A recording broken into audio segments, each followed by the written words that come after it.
Hello guys, good morning. कैसे हो आप सभी? आई होप आप सभी बहुत अच्छे होंगे, घर पर होंगे, सुरक्षित होंगे और अपनी पढ़ाई कर रहे होंगे।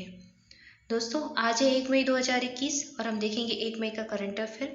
आप सभी का इस वीडियो में हमारे YouTube channel your GK library में बहुत बहुत स्वागत है। दोस्तों, हम करंट अफेयर के सेशन के साथ जुड़ रहे हैं। पूरा करंट अफेयर कवर करेंगे 1 मई का, तो पूरा वीडियो ध्यान से देखना है, वीडियो के लास्ट तक बने रहना है। और हाँ, अगर आप पहली बार चैनल को देख रहे हो तो सबसे पहले चैनल को सब्सक्राइब कर लो, बेल आइकन प्रेस कर लो और साथ ही साथ वीडियो को लाइक भी कर लो। और हाँ, आपके जितने भी दोस्त हैं, जितने भी स्टडी ग्रुप हैं, सबके साथ आप वीडियो को शेयर भी कर सकते हैं। चलिए स्टार्ट करते हैं। सबसे पहले देख लेते हैं कल का प्रश्न। कल आपसे प्रश्न पूछा था, दुनिया के सबसे शक्तिशाली मौसम और जलवायु परिवर्तन का पूर्वानुमान करने वाला सुपर कंप्यूटर का निर्माण करने की योजना किस राष्ट्र की है?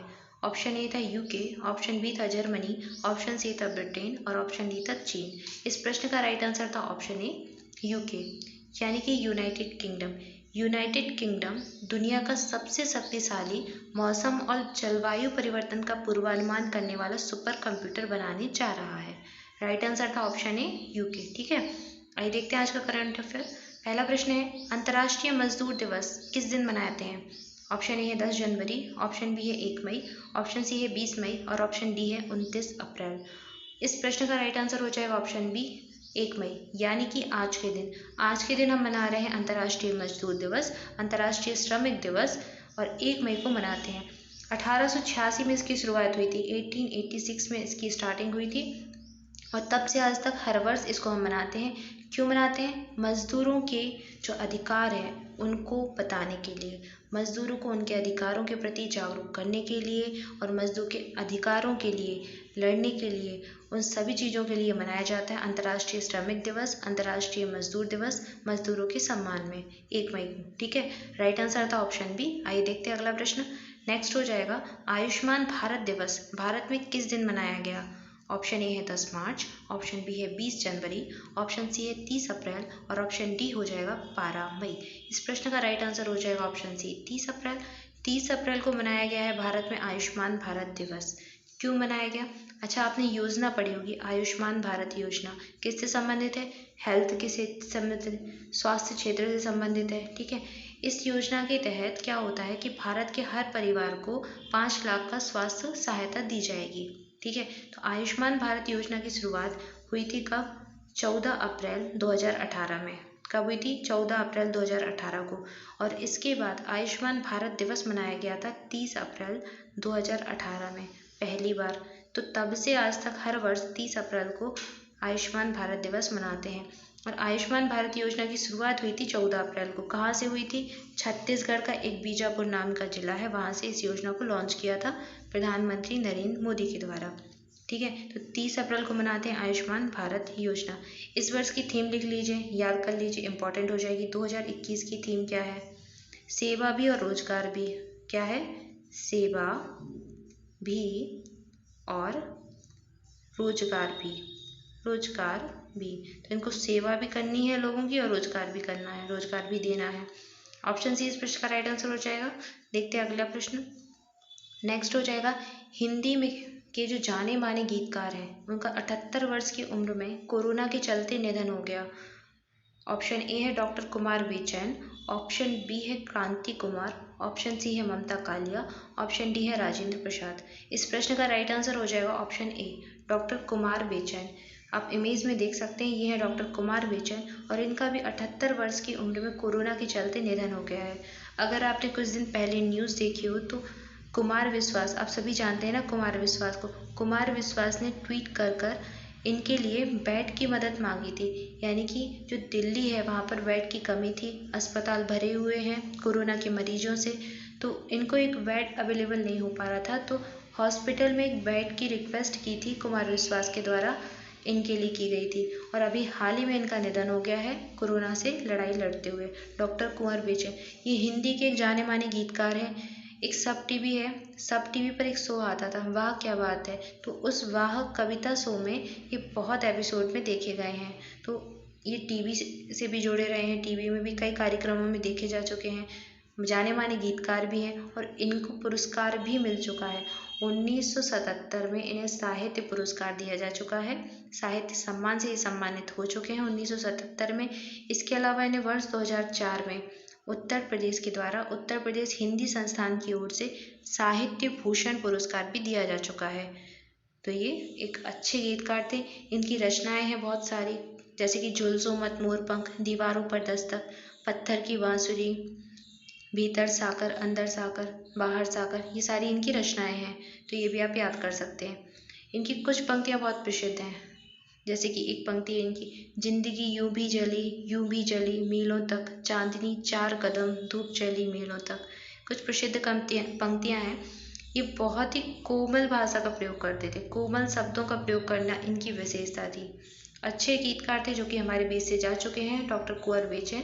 ऑप्शन ए इसका राइट आंसर हो जाएगा। आइए देखते हैं अगला प्रश्न। नेक्स्ट हो जाएगा, किस अंतरिक्ष यात्री का हाल ही में निधन हो गया जो कि अपोलो 11 मिशन के क्रू सदस्य रहे थे। यहाँ पर अपोलो 11 है, 1 नहीं है, अपोलो 11 इसके क्रू सदस्य थे। इनका हाल ही में निधन हो गया। ऑप्शन ए है माइकल कोलिंग्स, ऑप्शन बी है नील आर्मस्ट्रॉन्ग, ऑप्शन सी है क्रिस्टोफर क्रिक, ऑप्शन डी है रॉबर्टो वाड्रा। इस प्रश्न का राइट आंसर हो जाएगा option A Michael Collings. Michael Collings या मिचेल कोलिंग्स, आप इमेज में देख सकते हैं, ये अपोलो 11 के क्रू मेंबर थे, यानी कि क्रू सदस्य थे। अपोलो 11 क्या है? अपोलो 11 वो अंतरिक्षयान है, वो स्पेस क्राफ्ट है जो कि चंद्रमा की सतह पर गया था।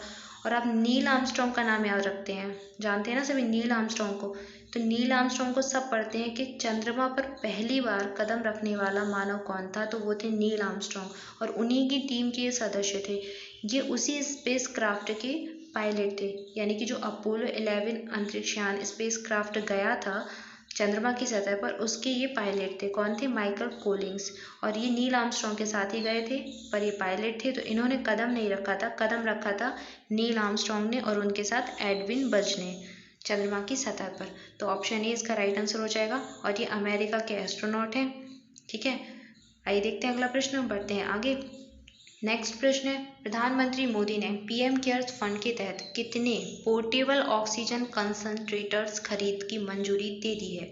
ऑप्शन ए है 50,000, ऑप्शन बी है 1 लाख, ऑप्शन सी है 75,000 और ऑप्शन डी हो जाएगा 80,000। इस प्रश्न का राइट आंसर हो जाएगा option B 10,000, sorry 1 lakh. 1 lakh portable oxygen concentrator को खरीद की मंजूरी दे दी है पीएम केयर फंड के तहत। तो प्रधानमंत्री मोदी के द्वारा ये मंजूरी दी गई है पीएम केयर फंड्स के तहत। अब 1 लाख पोर्टेबल ऑक्सीजन कंसंट्रेटर खरीदे जाएंगे। सभी जानते हैं भारत में कोरोना के केसेस कितनी तेज़ी से बढ़ रहे हैं, कोरोना महामारी बहुत तेज़ी से फैल रही है और जो कोरोना के मरीज़ हैं वो ऑक्सीजन की कमी से ही मर जा रहे हैं, उनकी मृत्यु अधिकांशतः ऑक्सीजन की कमी के कारण हो रही है। तो उसी के लिए, उसी की राहत के तहत ये कदम उठाया गया है, पोर्टेबल ऑक्सीजन कंसंट्रेटर खरीदे जाएंगे। और ये खरीदे किसके तहत जाएंगे? पीएम केयर्स फंड के तहत। पीएम केयर्स फंड क्या होता है? प्रधानमंत्री राहत कोष। ये आपातकालीन स्थितियों के लिए बनाया जाता है, आपातकालीन स्थितियों के तहत इसका उपयोग किया जाता है। और इस फंड में कोई बजटीय सहायता नहीं दी जाती, यानी कि सरकार की तरह से कोई बजट निर्धारित नहीं किया जाता है। ये फंड जनता के द्वारा बनाया जाता है। इसमें बहुत सारे व्यक्ति, यानी कि कोई भी व्यक्ति, कोई भी संगठन अपनी स्वेच्छा से सहायता राशि प्रदान कर सकता है। तो इसमें डोनेट कर सकते हैं भारत के आम नागरिक या फिर अन्य संगठन, विदेशों के नागरिक भी। तो कोई भी इस फंड में सहायता राशि प्रदान कर सकता है और लोगों की सहायता से, लोगों की राहत के लिए, नागरिकों की सहायता के लिए, आपातकालीन स्थिति में उपयोग के लिए ये फंड बनता है। तो इसी फंड के तहत अब 1 लाख पोर्टेबल ऑक्सीजन कंसंट्रेटर खरीदे जाएंगे। अच्छा, कोविड-19 के लिए पीएम केयर फंड कब बनाया गया था, पूछा जा सकता है। तो कोविड-19 के लिए 27 मार्च 2020 में पीएम केयर फंड बनाया गया था और उस फंड में जो राशि आई थी उसी के तहत ये कार्य किए जा रहे हैं कोविड के लिए। इसके पहले बहुत सारे पीएसए भी खरीदे जा चुके हैं, 713 पीएसए और खरीदे थे और फिर 500 नए पीएसए खरीदे थे। पीएसए क्या है, जानते हो आप पीएसए है क्या? तो पीएसए भी ऑक्सीजन प्लांट से संबंधित ही है और इसका फुल फॉर्म हो जाता है प्रेशर स्विंग अबॉर्शन। क्या हो जाएगा? प्रेशर स्विंग अबॉर्शन, ये इसका फुल फॉर्म हो जाएगा। तो प्रेशर स्विंग जो अबॉर्शन है प्लांट्स हैं, तो ये 713 इसी फंड के तहत खरीदे जा चुके हैं। फिर 500 और खरीदे जा चुके हैं। इसके अलावा 1 लाख पोर्टेबल ऑक्सीजन कंसनट्रेटर खरीदे जाएंगे। इसके अलावा 100 ऑक्सीजन संयंत्रों की स्थापना भी की जानी है भारत के हॉस्पिटल्स में। तो पीएम केयर्स फंड के तहत ये सारा कार्य किया जा रहा है। मैंने आपको बता दिया है पीएम केयर्स फंड क्या है और इसका उपयोग कब करते हैं और कैसे करते हैं। अच्छा, एक चीज़ और याद रखिए, क्या जो ये पीएम केयर्स फंड होता है इसका कोई रखवाला भी तो होता होगा ना। तो इस पीएम केयर फंड की रखवाली करते हैं ट्रस्टीज। इसका जो अध्यक्ष होता है वो होता है भारत का प्रधानमंत्री, यानी कि अभी वर्तमान में नरेंद्र मोदी इसके अध्यक्ष हो जाएंगे। नरेंद्र मोदी इसके अध्यक्ष हो जाएंगे। इसके अलावा 3 ट्रस्टी हैं। पहला ट्रस्टी है भारत का रक्षा मंत्री, जो कि अभी कौन है, राजनाथ सिंह। ठीक है। इसके अलावा दूसरे ट्रस्टी हैं भारत के गृह मंत्री, जो कि अभी हैं अमित शाह। ठीक है। और तीसरे ट्रस्टी हैं भारत के वित्त मंत्री, जो कि हैं निर्मला सीतारमण। कौन है, निर्मला सीतारमण। यानी कि भारत का रक्षा मंत्री, गृह मंत्री और वित्त मंत्री, ये इनके 3 ट्रस्टीज होते हैं जिनकी रखवाली में फंड रहता है। और इसके अध्यक्ष होते हैं नरेंद्र मोदी, यानी कि भारत के प्रधानमंत्री। ठीक है। आई थिंक आपको इस प्रश्न से संबंधित पूरी इन्फॉर्मेशन मिल चुकी है। आपको इतनी जानकारी याद रखनी है। इस प्रश्न का राइट आंसर था ऑप्शन बी। देख लेते हैं अगला प्रश्न। नेक्स्ट है, वाइल्ड इनोवेटर अवार्ड पाने वाली पहली भारतीय महिला कौन बन गई हैं। ऑप्शन ए है वैशाली हेवासे, ऑप्शन बी है कमला त्यागी, ऑप्शन सी है डॉक्टर कृति के करण सुशीला रमन और ऑप्शन डी है सुशीला रमन। इस प्रश्न का राइट आंसर हो जाएगा ऑप्शन सी, डॉक्टर कृति के करण। इमेज में देख सकते हैं, ये है डॉक्टर कृति के करण और इनको वाइल्ड इनोवेटर अवार्ड मिला है। और ये ऐसा अवार्ड पाने वाली भारत की पहली महिला और पहली एशियाई महिला बन गई हैं, डॉक्टर कृति के करण। बेंगलुरु स्थित centre for wild life studies यानी कि CWFS centre for wild life studies की ये मुख्य संरक्षक वैज्ञानिक हैं डॉक्टर कृति के करण। और 2021 का वाइल्ड इनोवेटर अवार्ड इनको दिया गया है। ये अवार्ड किसके द्वारा दिया जाता है, ये अवार्ड वाइल्ड एलिमेंट फाउंडेशन के द्वारा दिया जाता है। वाइल्ड एलिमेंट फाउंडेशन ये अवार्ड प्रदान करती है। ठीक है। इस प्रश्न से संबंधित इतनी जानकारी याद रखें। इस प्रश्न का राइट आंसर हो जाएगा ऑप्शन सी, डॉक्टर कृति के करण। आइए देखते हैं अगला प्रश्न। नेक्स्ट हो जाएगा, टाइम पत्रिका की वर्ष 2021 की 100 सबसे प्रभावशाली कंपनियों की सूची में किस ई लर्निंग प्लेटफॉर्म को शामिल किया गया है। ऑप्शन ए है एजुकार्ट, ऑप्शन बी है अनअकैडमी, ऑप्शन सी है टॉपर और ऑप्शन डी है बायजूस। इस प्रश्न का राइट आंसर हो जाएगा ऑप्शन डी, बायजूस। बायजूस को टाइम पत्रिका की 2021 की 100 सबसे प्रभावशाली कंपनियों की सूची में ई लर्निंग प्लेटफॉर्म में शामिल किया गया है। सभी जानते हैं बायजूस एक ई लर्निंग प्लेटफॉर्म है जो तेज़ी से उभर रहा है और टाइम पत्रिका में भी इसको अभी स्थान मिल गया है, सूचीबद्ध किया गया है। और टाइम पत्रिका की जो डिस्क्राइबर की कैटेगरीज है, डिस्क्राइबर की कैटेगरी में इसको सूचीबद्ध किया गया है। इसके अलावा एक और भारत का फर्म है जिसको शामिल किया गया है, वो है रिलायंस का जियो प्लेटफॉर्म। रिलायंस का जियो प्लेटफॉर्म, इसको भी स्थान मिला है 100 सबसे प्रभावशाली कंपनियों में, लेकिन इसे इनोवेटर्स की श्रेणी में सूचीबद्ध किया गया है। तो रिलायंस जियो को इनोवेटर्स की सूची में और बायजूस को डिस्क्राइबर की सूची में स्थान मिला है। याद रखिए बायजूस क्या है, e learning platform. Option D इस प्रश्न का राइट आंसर हो जाएगा। देखते हैं अगला प्रश्न। नेक्स्ट है, किस देश ने 1 सप्ताह के भीतर भारत में एक बड़ा ऑक्सीजन संयंत्र भेजने की योजना बनाई है।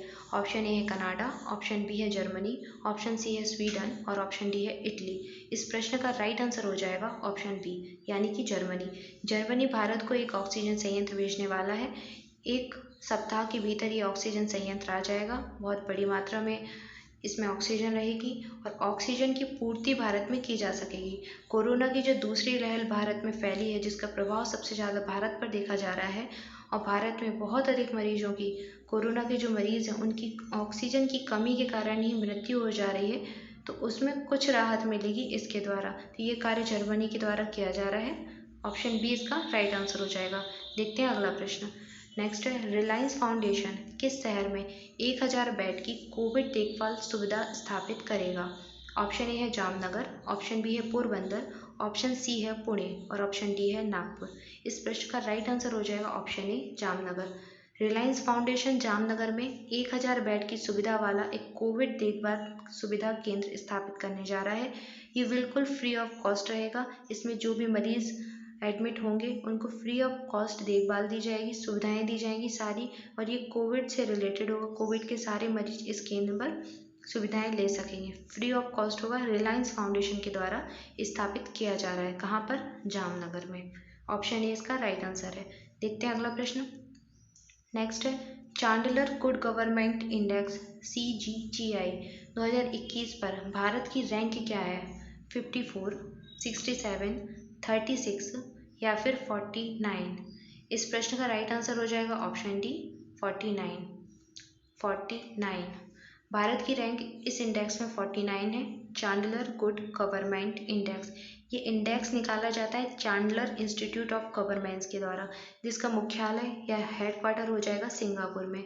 तो चांडलर जो इंस्टीट्यूट ऑफ गवर्नेंस है वो इस इंडेक्स को निकालती है, और इस इंडेक्स में 140 देशों को शामिल किया गया था। उसमें भारत की रैंक है 49 और भारत का जो स्कोर है उसमें है 0.516 और 0.848 स्कोर के साथ फिनलैंड फर्स्ट रैंक पर है।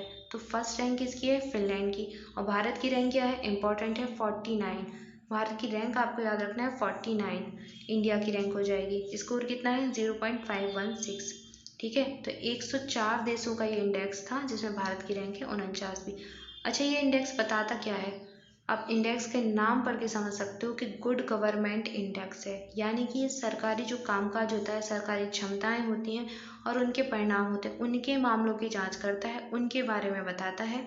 तो गुड गवर्नमेंट इंडेक्स है, ये गवर्नमेंट से रिलेटेड है, सरकारी कामकाज, सरकारी जो नीतियां हैं, प्रणालियां हैं, उनके बारे में ये चर्चा करता है।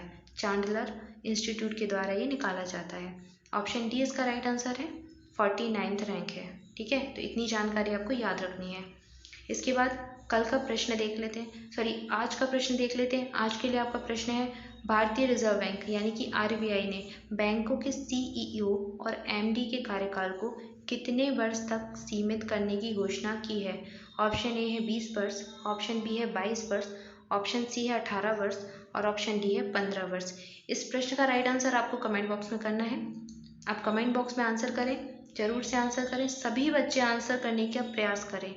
मैं आपसे कहूँगी कि आंसर जरूर किया करें आप, क्योंकि आप जो भी लिखते हो आपको वो याद हो जाता है, आप कभी भूलते नहीं हो, और आपको वो प्रश्न, कम से कम जो प्रश्न का आप आंसर करते हो वो कभी गलत नहीं होगा। तो ज़्यादा से ज़्यादा बच्चे आंसर करने की कोशिश करें, प्रयास करें।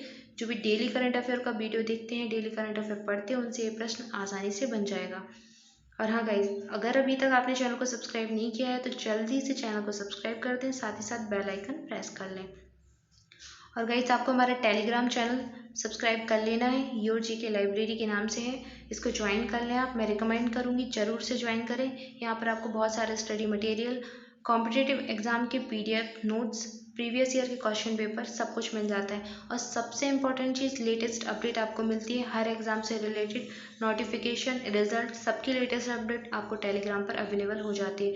योर GK लाइब्रेरी के नाम से है, जरूर से ज्वाइन कर लें। उसकी लिंक इस वीडियो की डिस्क्रिप्शन बॉक्स में मिल जाएगी, तो वहाँ से ज्वाइन कर लें। वहाँ से ना कर पाए तो डायरेक्ट भी जाकर ज्वाइन कर सकते हैं। सर्च बॉक्स में लिखेंगे योर GK लाइब्रेरी, आपको हमारा चैनल मिल जाएगा। आप हमें और जगह भी फॉलो कर सकते हैं, जैसे कि हमारा फेसबुक पेज ज्वाइन कर सकते हैं, फॉलो कर सकते हैं, कूपर फॉलो कर सकते हैं, इंस्टा पर फॉलो कर सकते हैं और ट्विटर पर भी फॉलो कर सकते हैं। और हाँ, हमारा यूट्यूब चैनल सब्सक्राइब करना बिल्कुल नहीं भूलना है। सबसे पहले चैनल को सब्सक्राइब करना है, साथ ही साथ अपने दोस्तों के साथ शेयर करना है, जितने भी स्टडी ग्रुप हैं सब में शेयर करना है। ठीक है, so thank you guys for watching this video.